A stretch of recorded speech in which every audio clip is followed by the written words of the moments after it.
જય શ્રી કૃષ્ણ. સર્વ વૈષ્ણવોને મારા ભગવત સ્મરણ. इत्यान्तिमिरान्धस्य ज्ञानाञ्जनं शलाकया चक्षुरुन्मीलितं येन तस्मै श्री गुरवे नमः.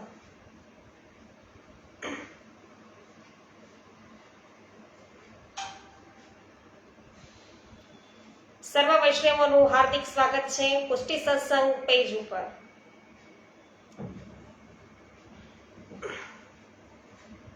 શ્રી ગર્ગ સંહિતા ગિરિરાજ ખંડ અને આજે આપણે અધ્યાય 10મો લઈએ છીએ. અને નારદજી અને બૌલાશ્ચ રાજા છે એમની વચ્ચે સંવાદ છે વૈષ્ણવો. તો અત્યારે શ્રી નારદજી બોલ્યા છે અને રાજાને કહે છે કે હે રાજન, આ વિષયમાં એક પ્રાચીન ઇતિહાસનું વર્ણન કરવામાં આવે છે જેના શ્રવણ માત્રથી મોટા મોટા પાપોનો વિનાશ થઈ જાય છે. ગૌતમી ગંગા એટલે કે ગોદાવરીના તટ પર વિજય નામે પ્રસિદ્ધ એક બ્રાહ્મણ રહેતો હતો અને તે પોતાનું ઋણ વસૂલ કરવાના માટે પાપ નાશીનીથી મથુરાપુરીમાં આવ્યો. તો પોતાનું કાર્ય પૂરું કરવાના માટે જ્યારે તે ઘરે પાછો આવવા લાગ્યો ત્યારે ગોવર્ધનના તટ પર તે ગયો. તો હે મિથિલેશ્વર, ત્યાં તેણે એક ગોપ પથ્થર લીધો. ધીરે ધીરે વન પ્રદેશમાં થઈ અને વ્રજ મંડળની બહાર નીકળી ગયો. ત્યારે તેણે પોતાની સામેથી આવતો એક વિકરાળ રાક્ષસ જોયો અને તેનું મોં તેની છાતીમાં હતું. તો તેને 3 પગ અને 6 ભુજા હતી, પણ હાથ 3 જ હતા. આવો રાક્ષસ એને જોયો. હોઠ છે એ ઘણા મોટા હતા અને નાક તો 1 હાથ ઊંચું હતું. 7 હાથ લાંબી તેની જીભ છે એ લપલપાતી હતી અને રૂવા છે એ કાંટા સમાન હતા, રૂવાડા કાંટા જેવા. તો મોટી મોટી આંખ એની લાલ લાલ હતી અને દાંત પાછા વાંકા ચૂકા હતા. ભયંકર હતા હો વૈષ્ણવો દાંત. આવો રાક્ષસ છે એમણે જોયું. તો હે રાજન, એ રાક્ષસ ઘણો ભૂખ્યો હતો. તેથી ઘુર ઘુર અવાજ કરતો કરતો ત્યાં ઉભેલા બ્રાહ્મણની સામે આવ્યો અને બ્રાહ્મણે ગિરિરાજના પથ્થરથી તે રાક્ષસને માર્યો. તો ગિરિરાજનો સ્પર્શ થતા જ તે રાક્ષસ શરીર છોડીને શ્યામ સુંદર રૂપ ધારી થઈ ગયો. તો તેના વિશાળ નેત્રો પ્રફુલ્લ કમળ પત્ર સમાન શોભવા લાગ્યા. વનમાળા, પીતાંબર, મુકુટ અને કુંડળોથી તેની શોભા થવા લાગી. હાથમાં બંસી અને છડી લઈને તે બીજા કામદેવના સમય સમાન પ્રતીત થવા લાગ્યો. તો આ પ્રકારે દિવ્ય રૂપધારી થઈ અને તેના 2 હાથ જોડી અને બ્રાહ્મણ દેવતાએ એને વારંવાર પ્રણામ કર્યા. તો સિદ્ધ બોલ્યો કે હે બ્રાહ્મણ શ્રેષ્ઠ, તમને ધન્ય હો, કારણ કે બીજાને સંકટથી બચાવવાના પુણ્ય કાર્યમાં તમે રત રહેલા છો. કે તો હે મહામતે, આજે તમે મને રાક્ષસ યોનિમાંથી મુક્તિ આપી. તો વૈષ્ણવો, આવો ભયંકર રાક્ષસ જેનું વર્ણન આપણે કર્યું કે કેવો ભયંકર હતો, એમને ગિરિરાજની શિલા છે એમનો સ્પર્શ થઈ ગયો. તો વૈષ્ણવો, એની એ રાક્ષસ યોનિમાંથી એ છૂટી ગયો. તો આટલો પ્રતાપ ગિરિરાજ બાવાનો છે. તો આજે કે તમે મને રાક્ષસ યોનિમાંથી મુક્તિ આપી, કે બ્રાહ્મણને કહે. તો આ પાષાણના સ્પર્શ માત્રથી મારું કલ્યાણ થયું. ગિરિરાજજીના એક શિલાનો ટુકડો છે વૈષ્ણવો, એનાથી કે મારું કલ્યાણ થઈ ગયું. તો તમારા સિવાય બીજું કોઈ મારો ઉદ્ધાર કરવાને સમર્થ હતું નહીં. એટલે બ્રાહ્મણ કહે છે કે હે સુવ્રત, હું તો તમારી વાત સાંભળીને આશ્ચર્યમાં પડી ગયો છું. કે મારામાં તમારો ઉદ્ધાર કરવાની કોઈ શક્તિ નથી. પાષાણના સ્પર્શનું આ ફળ છે. મેં ગિરિરાજની શિલા છે એના પથ્થરથી તમારા પર વાર કર્યો, આ એનું ફળ છે. કે તે તો હું જાણતોય નથી. કે માટે તે તમે જ બતાવો મને. એટલે સિદ્ધ બોલ્યો, જે રાક્ષસ હતો એ સિદ્ધ બન્યો છે. શ્રી ગિરિરાજજીના સ્પર્શથી એની રાક્ષસીઓની છૂટી ગઈ. એટલે એ હવે આ બ્રાહ્મણને કહે છે કે હે બ્રાહ્મણ, શ્રીમાન ગિરિરાજ ગોવર્ધન પર્વત સાક્ષાત શ્રી હરિનું રૂપ છે. તેના દર્શન માત્રથી મનુષ્ય કૃતાર્થ થાય છે. ગંધમાદનની યાત્રા કરવાથી મનુષ્યને જે ફળની પ્રાપ્તિ થાય છે તેનાથી કોટી ગણું પુણ્ય આ ગિરિરાજજીના દર્શનથી વૈષ્ણવો થાય છે. તો હે વિપ્રવર, કેદાર તીર્થમાં 5000 વર્ષો પર્યંત તપ કરવાથી જે ફળની પ્રાપ્તિ થાય છે તેનાથી કોટી ગણું પુણ્ય આ ગિરિરાજ પર 1 માસ સુવર્ણનું દાન કરવાથી મળે છે. તો જે મંગલ પ્રસ્થ પર્વત પર સુવર્ણની દક્ષિણા આપે છે તે સેંકડો પાપોથી મુક્ત થવાથી ભગવાન વિષ્ણુનું સારૂપ્ય પ્રાપ્ત કરે છે. વિષ્ણુ જેવું રૂપે પ્રાપ્ત કરે છે. તો ભગવાનના આ પદને મનુષ્ય ગિરિરાજનું દર્શન કરવા માત્રથી મેળવે છે. તો ગિરિરાજ બાવાના દર્શન કરવાનું પણ વૈષ્ણવો શું મહાત્મ્ય છે એ જુઓ. ગિરિરાજ સમાન પુણ્ય તીર્થ બીજું કોઈ નથી. ઋષભ પર્વત, કુટક પર્વત અને કોકલ પર્વત પર સુવર્ણથી મઢેલા શિંગડા વાળી 1 કરોડ ગાયોનું જે દાન કરે છે તે પણ બ્રાહ્મણોનું યત્નપૂર્વક પૂજન કરવાથી મહાન પુણ્યના ભોગી થાય છે. તો હે બ્રાહ્મણ, તેની અપેક્ષા પણ લાખ ગણું પુણ્ય ગોવર્ધન પર્વતની યાત્રા કરવા માત્રથી સુલભ થાય છે. તો એ બધા પર્વત ઉપર આટલી બધી ગાયોનું દાન કરો ત્યારે એ ફળ પ્રાપ્ત થાય. એ ફળ ખાલી ગિરિરાજજીની પરિક્રમા કરવાથી વૈષ્ણવો પ્રાપ્ત થઈ જાય છે. તો ઋષ્યમુખ, સહ્યગીરી અને દેવગીરી અને સમગ્ર પૃથ્વીની યાત્રા કરવાથી મનુષ્યને જે ફળ પ્રાપ્ત થાય છે, મનુષ્ય જે ફળ પ્રાપ્ત કરે તે ગિરિરાજ ગોવર્ધનની યાત્રા કરવાથી તેનાથી પણ કોટી ગણું વૈષ્ણવો અધિક ફળ છે એને પ્રાપ્ત થાય છે આ ગિરિરાજજીની પરિક્રમા કરવાથી. માટે ગિરિરાજના સમાન તીર્થ ન તો પહેલા કદી થયું છે કે ભવિષ્ય કાળમાં પણ થશે નહીં વૈષ્ણવો. તો આપણે વૈષ્ણવો ભાગ્યમાં આવશે તો સાથે મળી ગોપાલ કૃષ્ણ, રાધે કૃષ્ણ, રાધે કૃષ્ણ, રાધે કૃષ્ણ, ગોપાલ કૃષ્ણના નાદ સાથે આ ગિરિરાજજીની પરિક્રમાનો લાવો છે આપણે મેળવીશું. જો ગિરિરાજ બાબા કૃપા કરે, યમુના મહારાણી છે કૃપા કરે તો શ્રી શૈલ પર વૈષ્ણવો 10 વર્ષો સુધી રહીને ત્યાંના વિદ્યાધર કુંડમાં જે દરરોજ સ્નાન કરે છે તે પુણ્યાત્મા મનુષ્ય 100 યજ્ઞોના અનુષ્ઠાનનું ફળ મેળવે છે. પરંતુ ગોવર્ધન પર્વતના પુચ્છ કુંડમાં 1 દિવસ સ્નાન કરનાર મનુષ્ય છે એ કોટી યજ્ઞોના સાક્ષાત અનુષ્ઠાનનું ફળ છે એ મેળવી લે છે. અને એમાં કોઈ સંશય નથી, એમાં કોઈ શંકા નથી વૈષ્ણવો. તો વૈકંઠાચળ, પછી વારીધાર, મહેન્દ્ર અને વિંધ્યાચળ પર્વત એના પર 1 અશ્વમેઘ અગ્નનું કોઈ અનુષ્ઠાન કરી અને મનુષ્ય સ્વર્ગલોકના અધિપતિ થઈ જાય છે. તો આ જગ્યાએ તમે અશ્વમેઘ યજ્ઞ કરો ને તો સ્વર્ગલોક છે એની પ્રાપ્તિ થાય. પણ આ ગોવર્ધન પર્વત પર જો જે યજ્ઞ કરીને ઉત્તમ દક્ષિણા આપે છે તે સ્વર્ગલોકના મસ્તક પર પગ રાખીને ભગવાન વિષ્ણુના ધામમાં ચાલ્યો જાય છે. તો હે દ્વિજોતમ, ચિત્રકૂટ પર્વત પર શ્રી રામ નવમીને દિને પયસ્વિની એટલે કે મંદાકિની માં વૈશાખની તૃતીયાએ પારિયાત્ર પર્વત પર, પૂર્ણિમાના કુકુરાચળ પર અને દ્વાદશીને દિને નીલાચલ પર તથા સપ્તમીને દિને ઇન્દ્રકીલ પર્વત પર જે સ્નાન, દાન અને તપ આદિ પુણ્ય કર્મ કરવામાં આવે છે તે બધા કોટી ગણા અહીંયા થાય છે. તો હે બ્રહ્મન, આ પ્રકારે ભારત વર્ષના ગોવર્ધન તીર્થમાં સ્નાન આદિ શુભ કર્મ કરવામાં આવે છે તે સર્વ અનંત ગણા થઈ જાય છે. એકવાર સ્નાન કરો તો એમાં અનંત વખત તમે સ્નાન કર્યું હોય એટલું પુણ્ય પ્રાપ્ત થાય.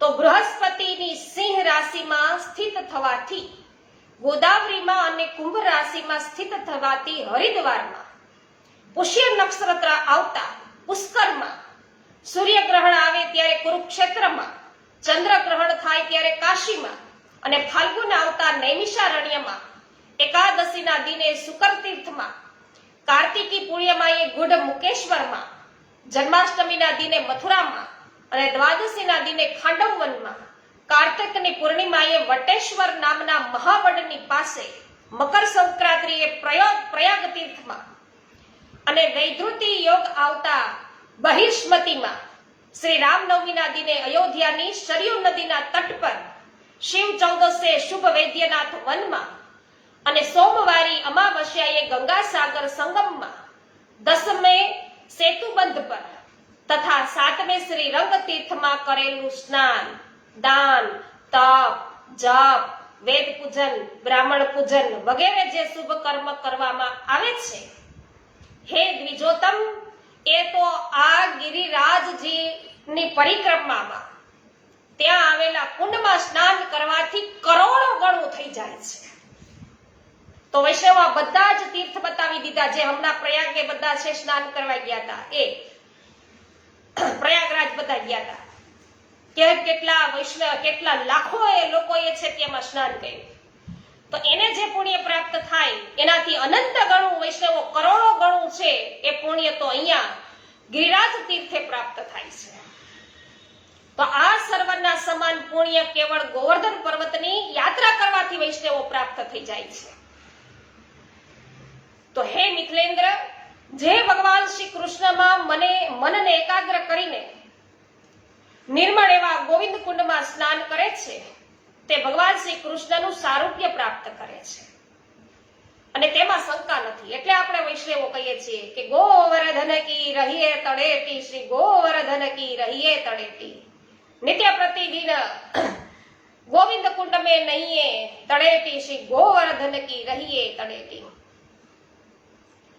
તો તે ભગવાન શ્રી કૃષ્ણનું સારૂપ્ય પ્રાપ્ત કરે છે, એમાં કોઈ જ પ્રકારની શંકા નથી. ગોવર્ધન પર્વત પર જે માનસી ગંગા છે વૈષ્ણવો, તેમાં ડૂબકી લગાવવા સમાન કરનાર સહસ્ત્રો અશ્વમેઘ યજ્ઞ તથા સેંકડો રાજસુ યજ્ઞ જેટલું પણ નથી. તો ખાલી ગંગા, માનસી ગંગામાં સ્નાન કરવાનું એટલું મહત્વ છે કે એની આગળ તો અશ્વમેઘ યજ્ઞ અને સેંકડો એવા રજસુ યજ્ઞ છે, એનું પણ વૈષ્ણવ પુણ્ય છે કઈ ન કહી શકાય. એટલું પુણ્ય છે અહીંયા ગંગા, માનસી ગંગામાં સ્નાન કરવાથી, ગોવિંદ કુંડમાં સ્નાન કરવાથી પ્રાપ્ત થાય. તો હે વિપ્રવર, આપે સાક્ષાત ગિરિરાજનું દર્શન, સ્પર્શ તથા ત્યાં સ્નાન કર્યું છે, તેથી આ પૃથ્વી પર તમારાથી અધિક કોઈ નથી.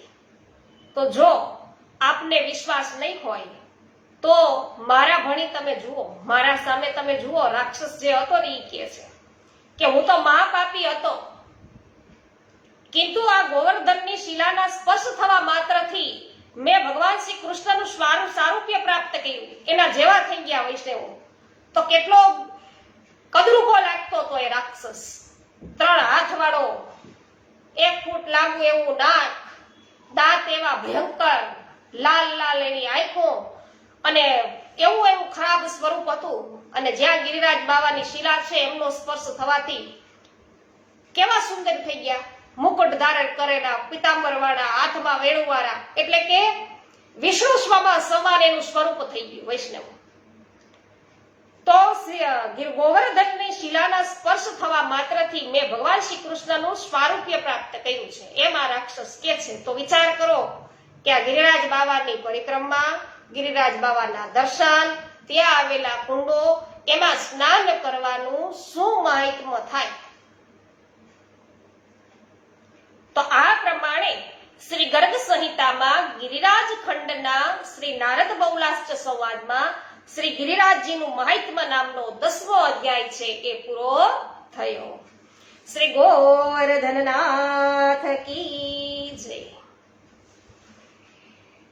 દિનેશભાઈ બગુડિયા સ્વાગત કરું છું, જય હો. હેમાબેન ગુજરાતી સ્વાગત છે, જય હો. મનસુખભાઈ ગજેરા સ્વાગત છે. રમેશભાઈ ચાંગાણી જય હો. કોમલબેન ચાંગાણી, રાહુલભાઈ ચાંગાણી સ્વાગત છે. હંસાબેન પટેલ સ્વાગત છે. રમેશભાઈ પોસ્ટ શેર કરવા બદલ આપનો ખૂબ ખૂબ આભાર. શૈલેષભાઈ પ્રજાપતિ આપનું પણ સ્વાગત કરું છું. અરે વાહ ભાઈ વાહ, યાદ અપાવી દીધું, બધાને વધાઈ અપાવવાનું. આજથી વૈષ્ણવો હિંડોળા પ્રારંભ છે, તો હિંડોળા પ્રારંભની સર્વ વૈષ્ણવોને ખૂબ ખૂબ મંગલ બધાઈ. મનસુખભાઈ ગજેરા સ્વાગત છે. જયાબેન ઘોડાસરા, શાંતિભાઈ ઘોડાસરા સ્વાગત છે. કથિરિયા વલ્લભભાઈ, અરવિંદભાઈ ભંડેરી, વ્રજભાઈ કંડોરિયા, સર્વ વૈષ્ણવોનું સ્વાગત છે. હસમુખભાઈ બાબરિયા, પ્રિન્સભાઈ, પમીબેન અને સામજીભાઈ નકુમ આપનું પણ સ્વાગત કરું છું. વિપિનભાઈ ડોબરિયા, જયંતિભાઈ ઉંધાદ, જીતુભાઈ પોકિયા, કુંદનબેન પરમાર, કાંતાબેન કોઠડિયા, નૂતનબેન જાવિયા, સર્વ વૈષ્ણવજનોનું સ્વાગત છે. રમેશભાઈ જાવિયા સ્વાગત છે. પરેશભાઈ ગજેરા સ્વાગત છે. પોસ્ટ શેર કરવા બદલ આભાર. સોનલબેન સતાશિયા આપનું પણ સ્વાગત કરું છું. જયશ્રીબેન પટેલ ઉપસ્થિત થઈ ગયા, જય હો, સ્વાગત છે આપનું. રેખાબેન પોકિયા સ્વાગત છે. ચંદ્રેશભાઈ વઘાસિયા સ્વાગત કરું છું. ભાવતીબેન ઠુમર સ્વાગત છે આપનું. તો અત્યારે થોડોક સત્સંગ વયો ગયો છે ભાવતીબેન, પણ આગળનું સાંભળવા જેવું છે ગિરિરાજનું મહાત્મ્ય, તો અવશ્ય ફરીથી પાછો સાંભળી લેજો વિડીયો. અને અહીંયા સત્સંગમાં સોનલબેન છે, ખૂબ તમને યાદ કર્યા કે એમણે કહ્યું મને કે તમે બેનને કહેજો કે હું એમને યાદ કરું છું. નિર્મલાબેન જાવિયા આપનું સ્વાગત કરું છું. લલિતાબેન અકબરી સ્વાગત છે. તો શ્રી ગર્ગ સંહિતામાં ગિરિરાજ ખંડના 11મા અધ્યાયમાં વૈષ્ણવો આપણે હવે પ્રવેશ કરીએ છીએ. અહીંયા નારદજી છે એ બૌલાસ્ય રાજાને કહે છે કે હે રાજન, સિદ્ધિની આ વાત સાંભળીને બ્રાહ્મણને ઘણું વિસ્મય થયું કે ગિરિરાજજીના પ્રભાવને જાણીને તેણે સિદ્ધને પુનઃ એવો પ્રશ્ન કર્યો. તો બ્રાહ્મણે શું પૂછ્યું? એ રાક્ષસને ગિરિરાજજીનો સ્પર્શ થવા માત્રથી જે સિદ્ધ પુરુષ સમાન થઈ ગયા એને કે હે મહાભાગ, આ વખતે તો તું દિવ્ય રૂપધારી દેખાય છે. અત્યારે તો તમે જાણે વિષ્ણુ ભગવાન જેવા લાગી રહ્યા છો, પણ પૂર્વજન્મમાં તું કોણ હતો અને તે એવા કેવા પાપો કર્યા હતા કે તું આ રાક્ષસ યોનિમાં હતો? એટલે સિદ્ધે એવું કહ્યું કે પૂર્વજન્મમાં હું એક શ્રીમંત વણિક હતો.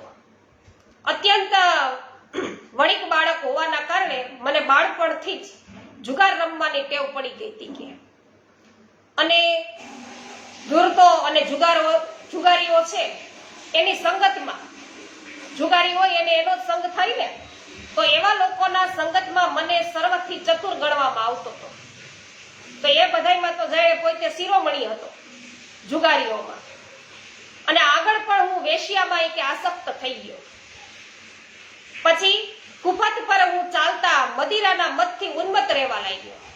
હવે આવા ખરાબ રસ્તે ચડી ગયો. પેલા જુગારી તો હતો જ, એવાઓનો સંગ હતો, એમાંય પાછો વેશ્યાઓમાં આસક્ત થઈ ગયો, અને છેલ્લે તો આવા ખરાબ રસ્તે રવાડે ચડી ગયો કે મદિરાના મદથી તે ઉન્મત્ત રહેવા લાગ્યો.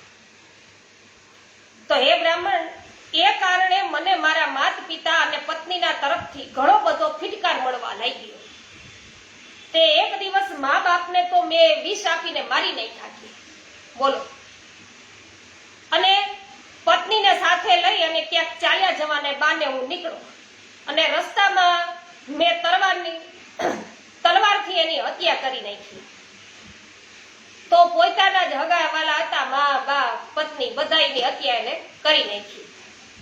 તો એ રીતે તે બધાનું ધન મેં હસ્તગત કર્યું. પછી પાછળ રહેલી જતી બધી સંપત્તિ હતી બધી હડપી લીધી, અને વેશ્યા સાથે દક્ષિણ દિશામાં કે હું ચાલ્યો ગયો. તો આ છે મારી દુષ્ટતાનો પરિચય. હું આવો કે દુષ્ટ હતો. તો દક્ષિણમાં જઈને હું અત્યંત નિર્દયપણે લૂંટપાટ કરવા લાગ્યો. હવે બાકી રહી ગયું તું તે લૂંટપાટ કરવા વળ્યો. અને એક દિવસ પેલી વેશ્યાને મેં અંધારિયા કુવામાં નાખી દીધી, એને મૂકી નહીં. તો હું તો કે ડાકુ થઈ ગયો હતો, અને ફાંસીએ ચડાવીને મેં તો સેંકડો મનુષ્યોને મોતના ઘાટ ઉતારી નાખ્યા હતા. તો હે વિપ્રવર, મેં ધનના લોભથી સેંકડો બ્રહ્મ હત્યાઓ કરી નાખી. અને ક્ષત્રિય હત્યા કરી, વેશ્યાની હત્યા કરી, શૂદ્રની હત્યા કરી, તો સંખ્યા તો હજારો સુધી પહોંચી ગઈ છે કે એટલા લોકોની હત્યાઓ મેં કરી નાખી. પછી કે છે કે એક દિવસની વાત છે, તે માંસ લઈ આવવાના નિમિત્તે મૃગલાના વધ કરવાના માટે હું વનમાં ગયો અને ત્યાં એક સાપ પર મારો પગ પડ્યો અને તેણે મને ડંખ માર્યો સાપે. પછી તત્કાળ મારું મોત થયું. કે તો કેવા લોકોનું મોત કઈ રીતે થાય ભાઈ? આટલો બધો અધમી હતો એટલે પછી સાપે એને દસ દીધો અને એનું મૃત્યુ થયું. તે યમરાજાના ભયંકર દૂતો આવ્યા કે અને મને દુષ્ટ અને મહાપાપીને ભયંકર મુગદળો પાસે મારીને બાંધી દીધો અને નરકમાં મને પહોંચાડ્યો. પછી તો કે મને મહાદુષ્ટ માનીને કુંભી પાક નરકમાં નાખ્યો અને ત્યાં એક મન્વંતર સુધી મારે રહેવું પડ્યું. એક મન્વંતર સુધી એને નરકમાં રહેવું પડ્યું. તો કે મને દુષ્ટને ત્યાર પછી તપ્ત સુરમી નામના નરકમાં એક કલ્પ પર્યંત મહાદુઃખ ભોગવવું પડ્યું. એ પછી એને બીજા નરકમાં નાખ્યો. ન્યાને એક કલ્પ પર્યંત છે એ રહેવું પડ્યું. તો આ પ્રમાણે 84 લાખ નરકોમાંથી દરેકમાં અલગ અલગ યમરાજાની ઈચ્છાથી એક વર્ષ છે મારે રહેવું પડ્યું બધાય નરકોમાં. અને પછી ભારત વર્ષમાં કર્મ વાસના અનુસાર મારો 10 વાર સુવરની યોનિમાં જન્મ થયો. સુવરની યોનિમાં એનો જન્મ થયો વૈષ્ણવ. અને એ 10 વાર. અને એ કે 100 વાર તો વાઘની યોનિમાં મારો જન્મ થયો. પછી 100 જન્મો પર્યંત ઊંટ બન્યો અને તેટલા જ જન્મો પર્યંત હું પાડો થયો. તો ત્યારબાદ સહસ્ત્રો જન્મો સુધી મારે સાપની યોનિમાં રહેવું પડ્યું. અને પછી કેટલાક દુષ્ટ મનુષ્યોએ મળીને મને મારી નાખ્યો. સાપ હતો ને તે. તો હે વિપ્રવર, આ રીતે 10,000 વર્ષો વીતતા જળ વિહોણા વનમાં હું એવો તો મહાવિકરાળ અને મહાખલ રાક્ષસ થયો. અને જેને તમે હમણાં જ જોયો, તમે મારો ઉદ્ધાર કર્યો ને હમણાં રાક્ષસીઓનીમાંથી, તો એવો હું ભયંકર કે રાક્ષસ થયો. તો એક દિવસ કોઈક ક્ષુદ્રના શરીરમાં મેં પ્રવેશી અને પછી વ્રજમાં હું ગયો. કોઈક ક્ષુદ્ર હતો એના શરીરમાં એને પ્રવેશ કરી લીધો રાક્ષસે અને એના દ્વારા એ વ્રજમાં ગયો. અને ત્યાં વૃંદાવનની નજીકના યમુનાજીના સુંદર તટથી હાથમાં છડી લઈને કંઈક શ્યામ વર્ણના શ્રી કૃષ્ણના પાર્ષદ છે એ ઉઠ્યા અને મને મારવા લાગ્યા. તેના દ્વારા તિરસ્કૃત થઈ અને હું વ્રજભૂમિથી અહીં ભાગી આવ્યો. અને ત્યારથી ઘણા દિવસો સુધી હું ભૂખ્યો રહ્યો છું અને તમને ખાવા માટે હું અહીંયા આવ્યો. તો એટલામાં તમે મને ગિરિરાજના પથ્થર વડે માર્યો.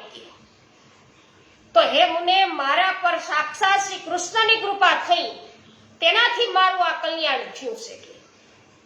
તો ગિરિરાજ બાવાનો મને સ્પર્શ થયો અને મારી એ રાક્ષસ યોની છૂટી. એટલે નારદજી કહે છે કે હે રાજા, તે પ્રમાણે કહેતો હતો ત્યાં તો ગોલોકની એક વિશાળ રથ વૈષ્ણવ, આ જ્યાં વાત બધા બે વચ્ચે હાલતી હતી ત્યાં તો એક વિશાળ રથ છે કે ઉતરો ગોલોક ધામથી એક વિશાળ રથ આવ્યો અને તે સહસ્ત્રો સૂર્ય સમાન તેજસ્વી એ રથ હતો અને તેમાં 10,000 અશ્વ છે જોડેલા હતા, ઘોડા. અને હે નરેશ્વર, તેનાથી હજારો પૈડાના ચાલવાથી અવાજો બધાય થતા હતા. તો લાખો પાર્ષદો તેની શોભા વધારતા હતા અને મંજીર અને નાની ઘંટડીઓના સમૂહથી આચ્છાદિત એ રથ અત્યંત મનોહર દેખાતો હતો. અને બ્રાહ્મણના દેખાતા એ સિદ્ધને લેવા માટે જ્યારે એ રથ આવ્યો ત્યારે બ્રાહ્મણ અને સિદ્ધ બંનેએ રથને નમસ્કાર કર્યા. તો હે નિકલેશ્વર, પછી એ સિદ્ધ એ રથ ઉપર આરૂઢ થઈ અને દિગ્મંડળને પ્રકાશિત કરતો પરાતત્પર શ્રી કૃષ્ણ લોકમાં પહોંચી ગયો. જય હો ગોવર્ધન નાથ કી જય હો. તો વૈષ્ણવો, જે રાક્ષસની યોનિમાં હતો એને ગિરિરાજ બાવાના એક પથ્થરનો સ્પર્શ થયો, એક શિલાનો સ્પર્શ થયો, એનો ઓધાર થઈ ગયો, રાક્ષસીઓની છે એ છૂટી ગઈ અને એ સિદ્ધ બન્યો અને એમને વૈષ્ણવો ગોલોક ધામથી એવો રથ છે એ ઉતરી આવ્યો અને રથ ઉપર એને આરોઢ કરીને પ્રભુના ધામમાં લઈ ગયા એને. તો જે નિકુંજ લીલાને કારણે લલિત અને પરમ મનોહર એવું ધામ છે ત્યાં ગયો. તો હે મૈથિલ, એ બ્રાહ્મણ પણ ગોવર્ધનનો પ્રભાવ જાણી ગયો હતો કે મેં આને એ પથ્થરથી મારવાઈ ગયો અને આને મને વાત કરી કે આ ગોવર્ધનનો આટલો બધો મહિમા છે કે જેનાથી રાક્ષસની યોની છૂટી ગઈ. એટલે એ ગિરિરાજ બાવાનો મહિમા છે, માહિતમ જાણી ગયો બ્રાહ્મણ, અને તેથી ત્યાં પાછા ફરીને સમગ્ર ગિરિરાજના દેવતા શ્રી ગોવર્ધનગીરી પર એ આવ્યો અને તેની પરિક્રમા અને તેને પ્રણામ કરી અને એ મારે ઘેર ગયો. તો હે રાજન, આ પ્રકારે આ વિચિત્ર અને ઉત્તમ મોક્ષદાયક શ્રી ગિરિરાજ ખંડ મેં તમને શ્રવણ કરાવ્યો. તો પાપી મનુષ્ય પણ તેમનું સ્મરણ કરે ને તો સ્વપ્નમાં પણ કદાપી ઉગ્ર દંડધારી પ્રચંડ યમરાજના દર્શન એને થતા જ નથી. તો વૈષ્ણવો, જે આ ગિરિરાજ ખંડનું જે કોઈ વ્યક્તિઓ શ્રવણ કરે છે, સાંભળે છે, એને સ્વપ્નમાં યમરાજ છે ને એના દૂતોય જોવા નથી મળતા, એ બધાય છેટા ભાગે. તો જો મનુષ્ય ગિરિરાજજીના યશથી મહાત્મપૂર્ણ ગિરિરાજ બાવાનું મહાત્મ જાણીને યશથી પરિપૂર્ણ ગોપરાજ શ્રી કૃષ્ણની નૂતન કેલીના રહસ્યને જો સાંભળે તો તે દેવરાજ ઇન્દ્રની પેઠે આ લોકમાં સુખ ભોગવે છે. આ લોકમાં એટલે કે અત્યારે આપણે અહીંયા ભૂલોકમાં છે તે ઇન્દ્ર રાજાની સમાન આપણે અહીંયા સુખ ભોગવીએ અને નંદરાજના સમાન પરલોકમાં શાંતિનો અનુભવ કરે, પરલોકમાં શાંતિનો અનુભવ કરે ને અહીંયા ઇન્દ્ર જેવી છે એ વૈભવ ભોગવે. તો આ પ્રમાણે શ્રી ગર્ગ સંહિતામાં ગિરિરાજ ખંડના શ્રી નારદ બહુલાશ્ચ સંવાદમાં સિદ્ધ મોક્ષ નામનો 11મો અધ્યાય છે એ પૂરો થયો અને સાથે સાથે ગિરિરાજ ખંડ છે એ પણ સમાપ્ત થાય છે. બોલો શ્રી ગોવર્ધનનાથ કી જય.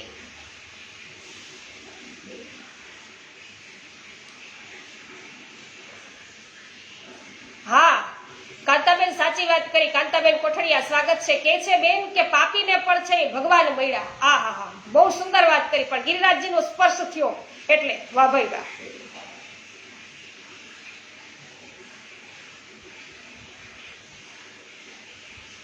સરસ. જયશ્રીબેન, કદાચ તમે આજે રાત્રે છે એ લાઈવ ન થઈ શકો એવું બની શકે છે. કોઈ વાંધો નહીં, પાછળથી પણ તમે સાંભળી શકો છો અને અગાઉ મને જાણ કરી દો છો એ બદલ તમારો ખૂબ ખૂબ આભાર. મનીષાબેન માકડિયા, જય હો, સ્વાગત છે. લલિતાબેન અકબરી, જય હો. નૂતનબેન, જય હો. રમેશભાઈ ચાંગાની, જય હો. સવિતાબેન ગોધાણી, ભાનુબેન સોની, સ્વાગત છે. હેમાબેન, જય હો. માધુરીબેન મિસ્ત્રી, સ્વાગત છે. જય હો. રાજુભાઈ ડેડાણિયા, સ્વાગત કરું છું. દિનેશભાઈ રાજાણી, જ્યોત્સનાબેન સાંગાણી, સ્વાગત કરું છું. હા હા પાવતીબેન, ચોક્કસ. સોનલબેન ને છે પહોંચાડી દઈશ. રંજનબેન અઘેરા, આપનું સ્વાગત છે. ગીતાબેન ભુવા, કરશનભાઈ ભુવા, સ્વાગત છે. શિલ્પાબેન લુણાગરિયા, જગદીશભાઈ લુણાગરિયા, સ્વાગત છે. મનીષભાઈ શાહ, સ્વાગત છે. કે સાંગાણી, ઉન્નતિબેન ભીમાણી, સર્વનું સ્વાગત છે. ભગતરામભાઈ ગુર્જર, આપનું સ્વાગત કરું છું. રંજનબેન લુણાગરિયા, સ્વાગત છે. કે એસ પરમાર, સ્વાગત કરું છું. દરેકે દરેક પોસ્ટ ઉપર આપ પરમારભાઈ બધે જ તમે કમેન્ટ કરો છો, તમારો ખૂબ ખૂબ આભાર.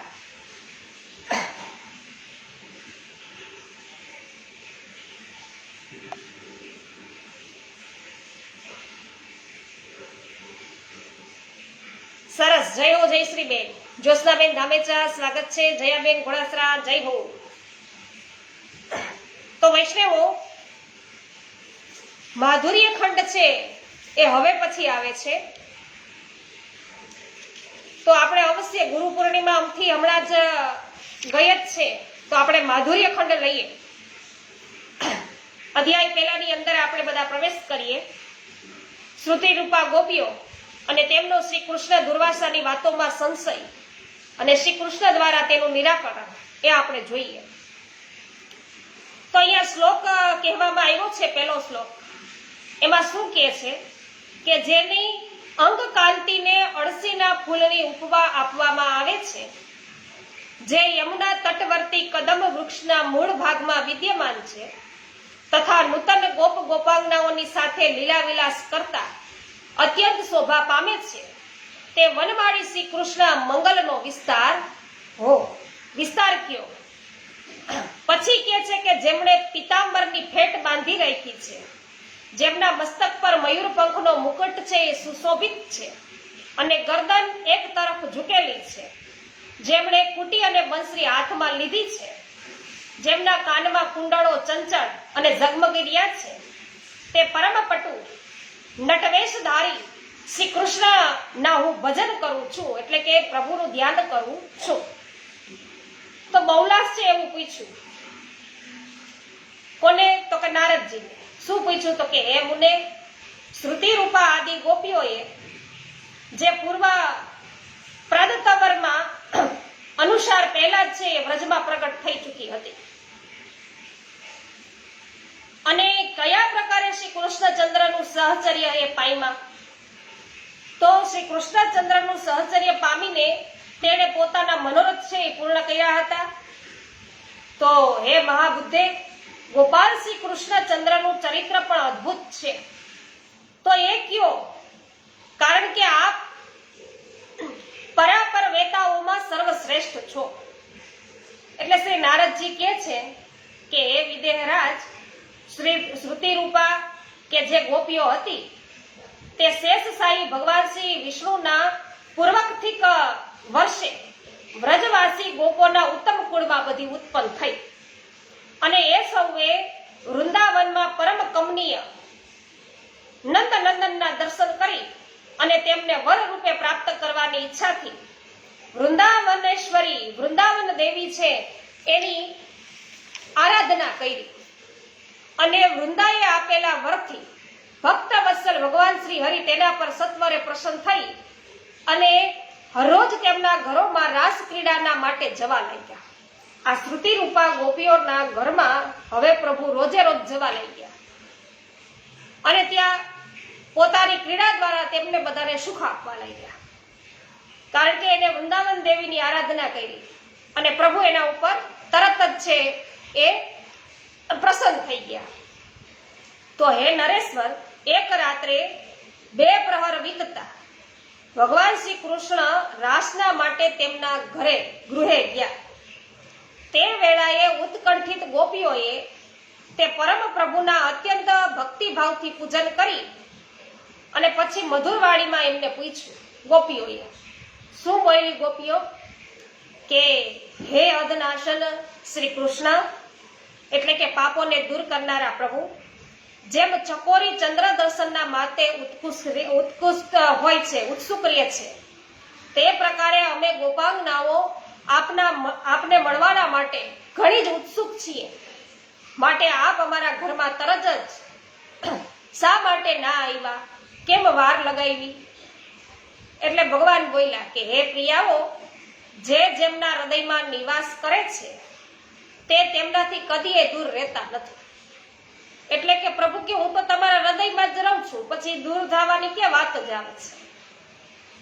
સૂર્ય તો આકાશમાં છે અને કમલ છે એ ભૂમિ પર છે, તો એ તેના જોતા જ ખીલી ઉઠી છે કે નહીં?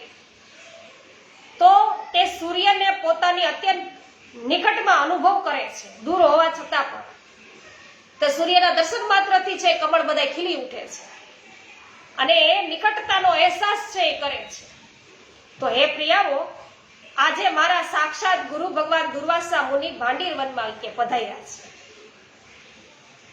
તો તેમની સેવાના માટે હું ચાલ્યો ગયો હતો. ભગવાને એવું કીધું કે મારા ગુરુ એક દુર્વાસા ઋષિ છે એ વનમાં આવ્યા હતા, ભાંડીર વનમાં, એટલે કે હું એમની સેવામાં ગયો હતો, ગુરુની સેવામાં. કેમ? તો કે ભાઈ ગુરુર બ્રહ્મા ગુરુર વિષ્ણુ ગુરુર દેવો મહેશ્વર ગુરુ સાક્ષાત પરબ્રહ્મ તસ્મૈ શ્રી ગુરવે નમઃ. અજ્ઞાનતિમિરાન્ધસ્ય જ્ઞાનાંજન શલાકયા ચક્ષુરુન્મિલિતમેન તસ્મૈ શ્રી ગુરવે નમઃ. સ્વગુરુમ્મા વિજાનીયાન વામન્યત કિર્હિચિત ન મર્તવ્ય બુદ્ધયા સેવેત સર્વદેવમયો ગુરુઃ અર્થાત ગુરુ બ્રહ્મા છે, ગુરુ વિષ્ણુ છે, ગુરુ ભગવાન મહેશ્વર છે અને ગુરુ સાક્ષાત પરબ્રહ્મ છે. તો એ ગુરુને મારા નમસ્કાર કહો. અજ્ઞાન રૂપી અંધારાથી અંધ થયેલા, રતોંધોથી જે અંધ થયેલા મનુષ્યની દ્રષ્ટિને જેમણે જ્ઞાનના અંજનથી સલાકાથી ઉઘાડી દીધી છે, જેમની આંખોને, તે ગુરુને નમસ્કાર હો. તો મારા ગુરુને મારા સ્વરૂપ જ માનવા જોઈએ અને ક્યારેય તેની અવગણના કરવી જોઈએ નહીં. ગુરુ સર્વ દેવતાઓના સ્વરૂપ હોય છે, માટે સાધારણ મનુષ્ય માનીને તેમની સેવા છે એ કરવી જોઈએ નહીં. ગુરુની સેવા સાધારણ મનુષ્ય છે એમ સમજીને ક્યારેય ન કરાય. તો એ પ્રભુ છે એવી રીતે કરવાની. તો હે પ્રિયાઓ, હું તેમનું પૂજન કરીને તથા તેના ચરણ કમળોમાં કે પ્રણામ કરીને તમારા ઘરે મોડો પહોંચ્યો છું. તો નારદજી રાજાને કહે છે કે હે રાજન, શ્રી કૃષ્ણના ઉત્તમ વચનો સુણીને બધી ગોપાંગનાઓએ ઘણું વિસ્મય પામી. તેમણે હાથ જોડીને મસ્તક ઝુકાવી અને શ્રી કૃષ્ણને એવું કહ્યું કે હે પ્રભુ, આ તો ઘણા આશ્ચર્યની વાત છે ભાઈ. આપ સ્વયં પરિપૂર્ણતમ પરમાત્મા પણ દુર્વાસા મુનિ છો. તે જાણીને અમારું મન તેમના દર્શન કરવાના માટે પણ ઘણું બધું ઉત્સુક થઈ ઉઠ્યું છે. તો તમે દુર્વાસા ઋષિ છે એની સેવા કરીને આવ્યા, તો અમારે એના દર્શન કરવાની ઈચ્છા થઈ. તો હે દેવ પરમેશ્વર, આજે રાત્રે 2 પ્રહર વીતી જતા અમને તેમના દર્શન સી રીતે પ્રાપ્ત થઈ શકે?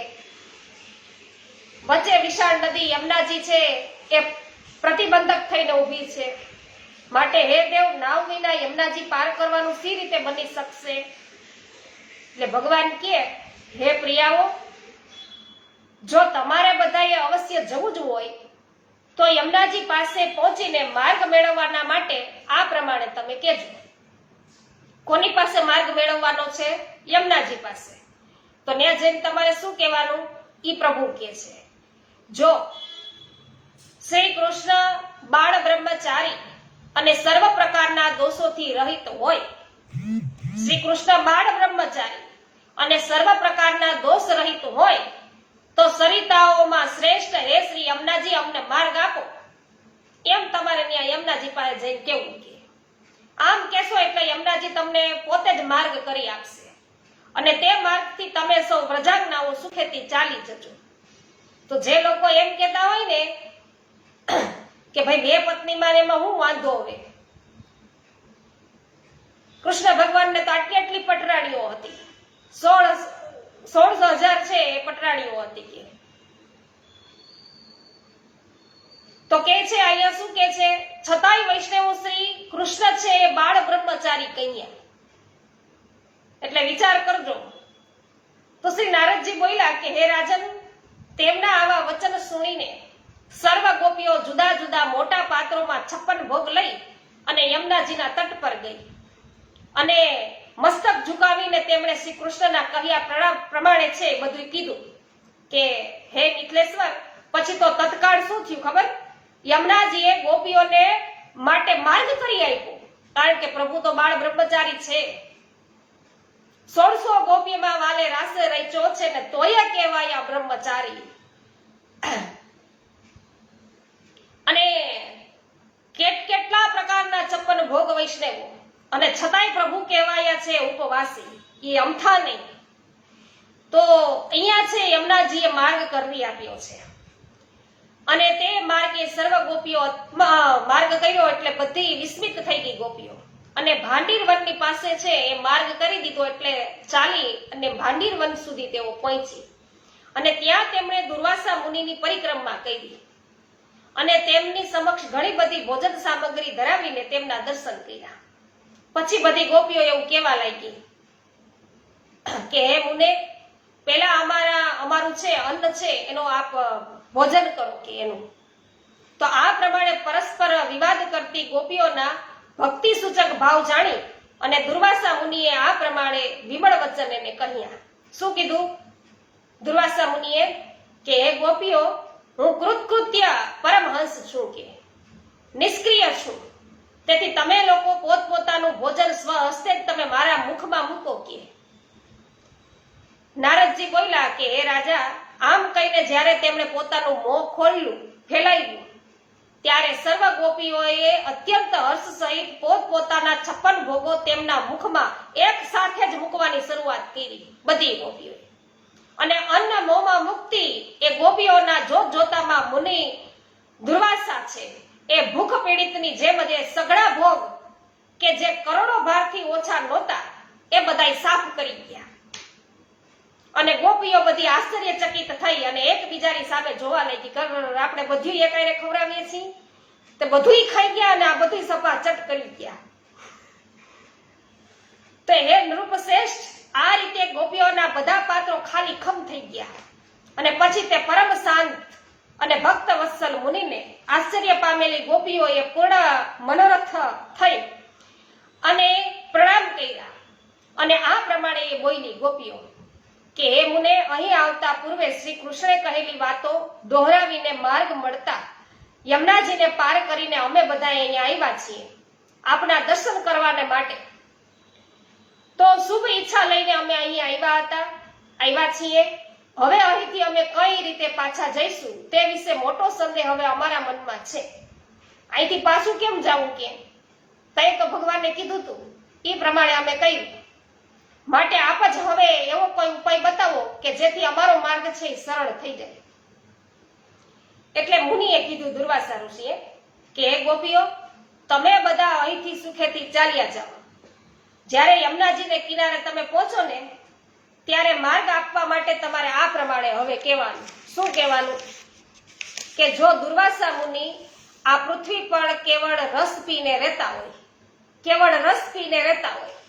અને કદી અન્નજળ નહીં લઈને વ્રતનું પાલન કરતા હોય તો સરિતાઓના શિરોમણી હે યમુનાજી અમને માર્ગ આપો.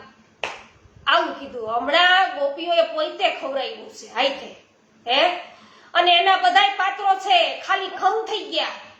એટલું છે એ આરોગી ગયા છે, છતાંય એમ કે છે કે તમારે યમુનાજીને એમ કહેવાનું કે દુર્વાસા મુનિ ખાલી રસ પીને રહેતા હોય અને અન્નજળ અત્યાર સુધી કોઈ દીએ લીધું ના હોય તો એવા વ્રતનું પાલન કરતા હોય તો એ સરિતાઓમાં શ્રેષ્ઠ એવા યમુનાજીને કહે કે અમને માર્ગ આપો. તે નારદજી બોલ્યા કે હે નરેશ્વર, આ સાંભળીને ગોપીઓ એ મુનિ પુંગવને પ્રણામ કરી અને યમુના તટ પર આવ્યા. અને મુનિએ કહ્યા પ્રમાણે નદી પાર કરી અને શ્રી કૃષ્ણ ભગવાન પાસે વધી ગયું. તો એ મંગલધામા ગોપીઓ આ યાત્રાના વિચિત્ર અનુભવથી આશ્ચર્ય પામી હતી. આપણને આશ્ચર્ય થાય ને તો એ નહીં થયું ગોપીઓને. તો પછી રાસમાં ગોપાંગનાઓએ શ્રી કૃષ્ણની સામે જોઈને પોતાના મનમાં ઉઠેલા જે સંદેહ શંકા હતી એમણે એને પૂછ્યો કે એકાંતમાં શ્રી હરિએ તે સૌના મનોરથ છે એ પૂર્ણ કર્યા હતા. તો ગોપીઓ શું બોલી ખબર? કે હે ભગવાન, હે પ્રભુ, અમે દુર્વાસા મુનિના દર્શન તેમની સમક્ષ જઈને કર્યા, પરંતુ આપ બંનેના વચનો સુણીને તેની સત્યતા વિશે અમારા મનમાં સંદેહ ઉત્પન્ન થયો છે. કે જેમ ગુરુજી અસત્યવાદી છે તેમજ ચેલા પણ કે મિથ્યાવાદી છે. એટલે દુર્વાસા ઋષિ છે ગુરુ છે અને ચેલા છે એ શ્રી કૃષ્ણને કીધા.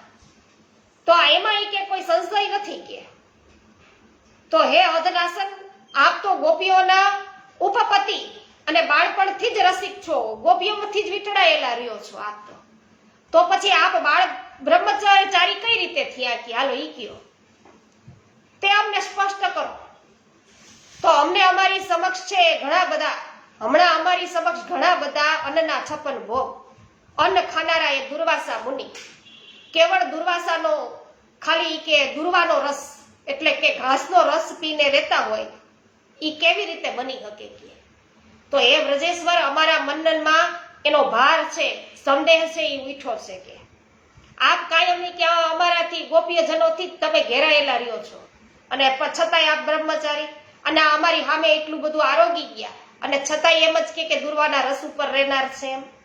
એટલે ભગવાન કે હે ગોપીઓ, હું મમતા અને અહંકાર રહિત, સર્વના પ્રતિ સમાન ભાવ રાખનારો, સર્વવ્યાપી, સર્વથી ઉત્કૃષ્ટ, સદા વિષમતા શૂન્ય તથા પ્રાકૃત ગુણોથી રહિત છું કે તો એમાં સંશય નથી. તથાપી જે ભક્ત મારું જે પ્રકારે ભજન કરે છે તેનું હું તે જ પ્રકારે ભજન કરું છું. જેમ તમે પ્રભુને ચાહો છો એ જ ભાવથી પ્રભુ તમને ચાહે છે. કેવા ભાવથી તમે પ્રભુને ભજો છો એવા જ ભાવેથી પ્રભુ પણ તમને ભજે, ભક્તનું ભજન કરે. તો આ પ્રકારે જ્ઞાની સાધુ મહાત્મા પણ સદા વિષમ ભાવથી રહિત હોય છે. યોગયુક્ત વિદ્વાન પુરુષે તે કર્મમાં આસક્ત થવા છતાં અજ્ઞાની જનોમાં બુદ્ધિભેદ ઉત્પન્ન છે ન કરવો જોઈએ. કોને ન કરવો જોઈએ? અજ્ઞાની જનોમાં બુદ્ધિભેદ છે ઉત્પન્ન નહીં કરવો જોઈએ. તો તેનાથી સદા સર્વ કર્મોનું સેવન કરાવવું. જે પુરુષના સર્વ આયોજન કામના અને સંકલ્પથી શૂન્ય હોય છે, કે જેનામાં કામના નથી, કોઈ પણ સંકલ્પ નથી, શૂન્ય હોય છે, તેના બધા કર્મો જ્ઞાનરૂપી અગ્નિમાં બળી જાય છે. અર્થાત તેના માટે કે કર્મ છે એ બંધનકારક હોતું નથી. તો આપણે બધા છે કર્મના બંધનમાં બંધાયેલા છે, પ્રભુ નથી. તો તે જ રીતે પુરુષને જ્ઞાની જન છે, પંડિત છે, એ પણ તત્વજ્ઞ જેને કહે છે, તો જેના મનમાં કોઈ કામના નથી, જેણે ચિત્ત અને બુદ્ધિ પોતાના વશમાં રાખેલી છે, તથા જે બધા સંગ્રહ પરિગ્રહ છોડી ચૂક્યો છે, તે કેવળ શરીર નિર્વાહ સંબંધી કર્મ કરતો છતાં કર્મ જનિત શુભાશુભ ફળ ને પ્રાપ્ત થતો નથી. તો આ જગતમાં જ્ઞાનના સમાન પવિત્ર અન્ય કોઈ વસ્તુ નથી. યોગ સિદ્ધિ પુરુષ સમય અનુસાર સ્વયં જ પોતે પોતાનામાં જે જ્ઞાન પ્રાપ્ત કરી લે છે, જે સઘળા કર્મોને બ્રહ્મ અર્પણ કરીને આસક્તિ છોડીને કર્મ કરે છે, તે પાપથી સર્વ પ્રકારે લેપાતો નથી.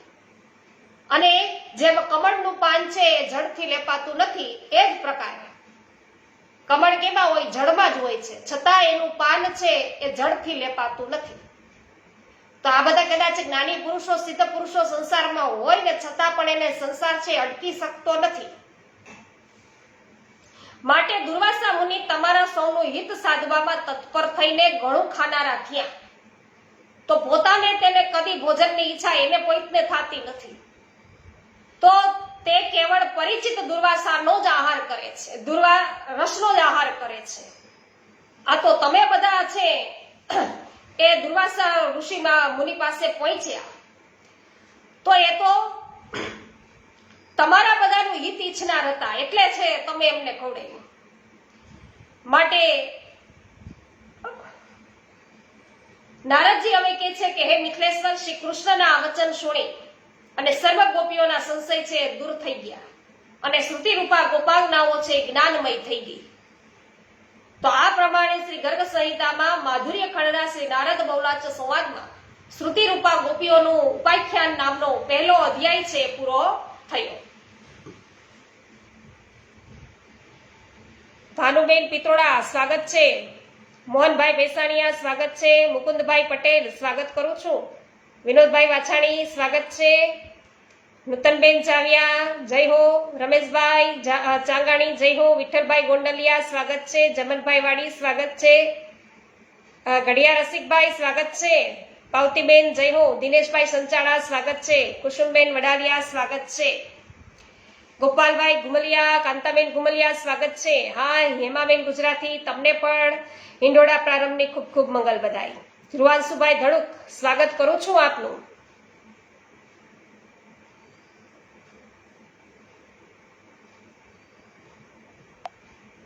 બાબુભાઈ ગોટી સ્વાગત છે. હા, રાધે કૃષ્ણ, ગોપાલ કૃષ્ણ, રાધે કૃષ્ણ. હમણાં મને ભાનુબેન મળ્યા ને થોડીક વાર પહેલા રસ્તામાં, ઈ કે વ્રજયાત્રા બહુ યાદ આવે છે, કે પાછું ચાલુ કરો મને કે. મેં કીધું એક ને એક વસ્તુ ફરી પાછી મારે થોડીક લેવાય છે કીધું, પણ મેં કીધું તમે સ્મરણ કર્યા કરો.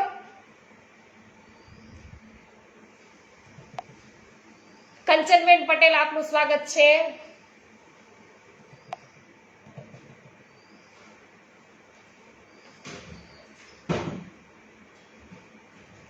શ્રી ગોવર્ધનનાથ કી જય. શ્યામ સુંદર શ્રી અમને મહારાણી કી જય. શ્રી વલ્લભાધીશ કી જય. શ્રી ગુસાઈજી પરમ દયાલ કી જય, શ્રી ગોકુલનાથ કી જય, શ્રી હરિરાયજી મહાપ્રભુની જય. સર્વ વૈષ્ણવોને મારા જય શ્રી કૃષ્ણ.